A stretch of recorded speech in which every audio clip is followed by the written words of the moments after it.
घेऊन जाणार आहात। मात्र आम्हा सगळ्यांना इथल्या अगत्याचा, आदरातिथ्याचा आणि आनंदाचा ठेवा देऊन जाणार आहात। यानंतर मी आमंत्रित करते स्वागत अध्यक्ष माननीय सुप्रिया देवस्थळी मॅम यांना, ICS सहमहालेखा नियंत्रक भारत सरकार।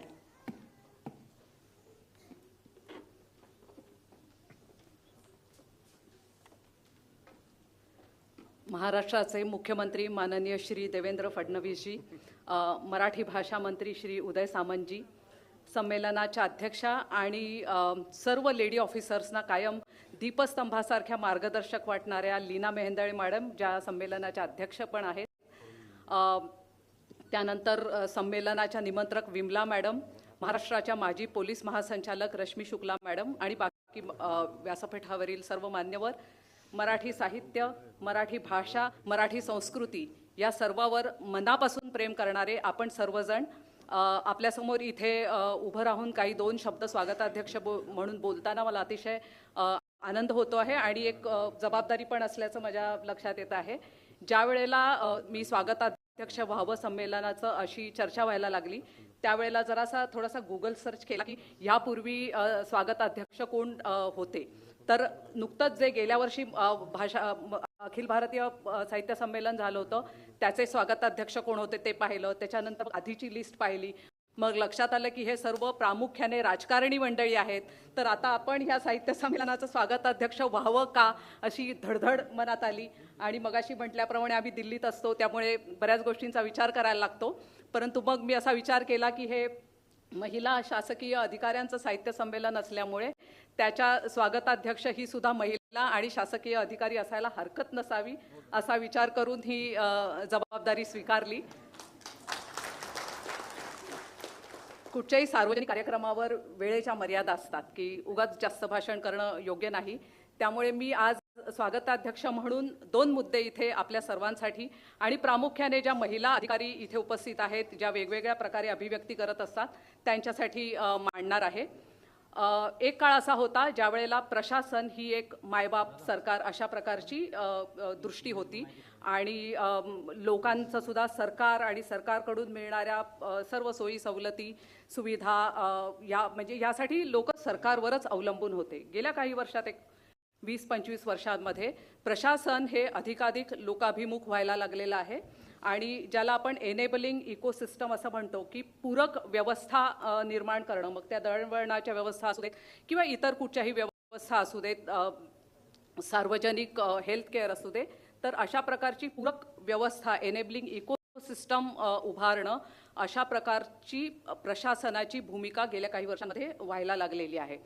याबरोबर या सर्व गोष्टी करण्यासाठी ही एनेबलिंग इकोसिस्टम करण्यासाठी तंत्रज्ञानाचा अतिशय प्रभावी वापर करण्याची सुद्धा गरज प्रशासनाला सुद्धा भासायला लागलेली आहे आणि त्याच्यातूनच मग स्मार्ट गव्हर्नन्स, डिजिटल गव्हर्नन्स अशा सर्व संकल्पना यायला लागलेल्या आहेत। तर प्रशासनाचा हा जो बदलता चेहरा मोहरा आहे त्याच्यात जी मंडळी काम करत आहेत आणि प्रामुख्याने आपण महिला अधिकारी ज्या काम करत आहोत त्यांना पण वेगळ्या प्रकारच्या आव्हानांचा ह्या सर्व प्रोसेसमध्ये सामना करायला लागतो आहे। त्यांना सुद्धा बदलणाऱ्या तंत्रज्ञानाशी जुळवून घ्यावं लागतं आहे। आपण जर वरिष्ठ अधिकारी असू तर आपल्याबरोबर काम करणारे जे इतर अधिकारी असतात त्यांचं अनेक वेळेला वय जास्त असू शकतं, त्यांना त्या तंत्रज्ञानाशी जुळवून घ्यायला लागतं आणि त्यांनी त्या तंत्रज्ञानाशी जुळवून घेतल्याशिवाय पुढचं काम होऊ शकत नाही। तर ही वेगळ्या प्रकारची नवीन अशी आव्हानं प्रशासनापुढे आणि प्रशासनात काम करणाऱ्या अधिकाऱ्यांपुढे उभी राहिलेली आहेत। तंत्रज्ञानाबरोबरच कृत्रिम बुद्धिमत्तेचं मोठं आव्हान आपल्या सर्वांसमोर आहे की या कृत्रिम बुद्धिमत्तेचा आपण वापर करावा, AI मुळे सगळंच होऊ शकतं असंच चित्र सगळीकडे दिसायला लागलेलं आहे, परंतु तो प्रभावी वापर कसा करायचा हे एक वेगळं आव्हान आहे। पर्यावरणाचा ऱ्हास हे एक अतिशय महत्त्वाचं आव्हान आहे। अर्बन गव्हर्नन्स, महाराष्ट्र हे देशातल्या सर्वात जास्त अर्बनाइज्ड आणि इंडस्ट्रियलाइज्ड असं राज्य आहे, त्यामुळे अर्थातच इथे अर्बन गव्हर्नन्सचे प्रश्न जे आहेत ते अधिक ज्याला आपण म्हणू कॉम्प्लेक्स अशा स्वरूपाचे आहेत। तर ह्या आव्हानांचा सामना आपण महिला अधिकारी ज्या करत आहेत, या सर्व आव्हानांचा सामना करण्याची जी आपली प्रक्रिया आहे त्याचं प्रतिबिंब आपल्या साहित्यामध्ये पडत आहे का ह्याचा विचार आपण ह्या साहित्य संमेलनाच्या निमित्ताने करावा असा एक मुद्दा मी सर्वांच्यासाठी इथे मांडू इच्छिते. कारण साहित्यामध्ये समाजाचं प्रतिबिंब पडत असतं आणि समाज म्हणजे आपण सर्व लोक आहोत. आपल्या एकमेकांशी होणाऱ्या इंटरॅक्शन, इथल्या व्यवस्थांशी होणाऱ्या इंटरॅक्शन, तर या सर्वाचं प्रतिबिंब आपल्या साहित्यामध्ये पडत आहे का ही जी एक प्रोसेस गेल्या 20-25 वर्षात चालू झाली आणि इथून पुढे चालू राहणार आहे, ती प्रोसेस आपण आपल्या अभिव्यक्तीमध्ये कॅप्चर करत आहोत का, आणि आत्ता समजा करत नसलो तर आपण ती केली पाहिजे. हा एक मुद्दा मी इथे आज या व्यासपीठावर मांडू इच्छिते की ज्याच्यामुळे साहित्य हे अधिक समृद्ध व्हायला मदत होईल. मराठी साहित्याची परंपरा अतिशय उज्ज्वल आहे. अखिल भारतीय मराठी साहित्य संमेलन होतं, अशा प्रकारची परंपरा इतर कुठच्याही भाषेमध्ये जवळजवळ नाही. थोडीफार अशा प्रकारचे कार्यक्रम होत असतात, परंतु इतकी उज्ज्वल परंपरा आणि 98-99 वर्ष ती आपण चालू ठेवलेली आहे. त्यामुळे मराठी साहित्यामध्ये महिलांचं योगदान ही अर्थातच अत्यंत महत्त्वाची गोष्ट आहे आणि अधिकाऱ्यांचं योगदान अशासाठी महत्त्वाचं आहे कारण अधिकाऱ्यांचं अनुभव विश्व जे आहे ते वेगळं आहे.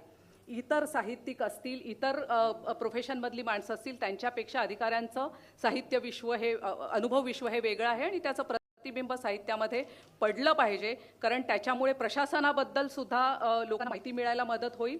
आणि दुसरी सर्वात महत्त्वाची गोष्ट म्हणजे अनेक वेळेला सरकारी अधिकाऱ्यांबद्दल समाजामध्ये थोडीशी निगेटिव्ह अशी सुद्धा प्रतिमा असते, तर त्यांना जो संघर्ष करायला लागतो आणि तो संघर्ष करून गोष्टी तडीला नेण्यामध्ये त्यांची जी भूमिका असते ती लोकांपर्यंत पोचायला मदत होईल. आणि म्हणून ह्या सर्व संघर्षाचं, या सर्व प्रयत्नांचं प्रतिबिंब साहित्यामध्ये पडलं पाहिजे. हा एक मुद्दा मी इथे आज मांडू शकते. सर्वात 2 मुद्दे होते. पहिला मुद्दा हा आहे आणि दुसरा आणि शेवटचा मुद्दा आहे की अखिल भारतीय मराठी साहित्य संमेलनाचा जर आपण इतिहास बघितला, 98-99 वर्ष हे साहित्य संमेलन झालेलं आहे. ह्याच्यामध्ये आत्तापर्यंत फक्त 6 स्त्रिया अध्यक्ष झालेल्या आहेत आणि महाराष्ट्रासारख्या पुरोगामी राज्याला आणि जिथे महत्त्वाच्या पदांवर महिलांनी मोठ्या प्रमाणावर काम केलेलं आहे, अशा पुरोगामी राज्याला ह्याबाबत आत्मपरीक्षण केलं पाहिजे की अधिकाधिक अजून महिला या संमेलनाच्या अध्यक्ष व्हायला पाहिजेत आणि त्याच्यासाठी महिलांनी सुद्धा अधिक प्रभावी साहित्य निर्मिती सुद्धा केली पाहिजे.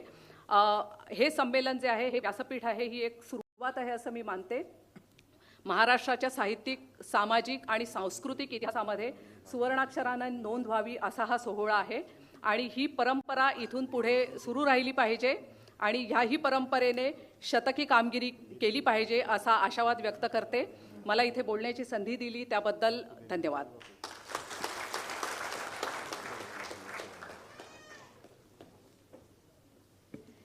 अतिशय साध्या, सुहास्य अशा असणाऱ्या आणि साहित्याची उत्तम जाण असणाऱ्या अशा स्वागत अध्यक्ष ह्या संमेलनाला लाभले आहेत.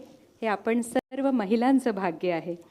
यानंतर मी आपलं मनोगत व्यक्त करण्यासाठी आमंत्रित करते ज्येष्ठ लेखिका, माजी अतिरिक्त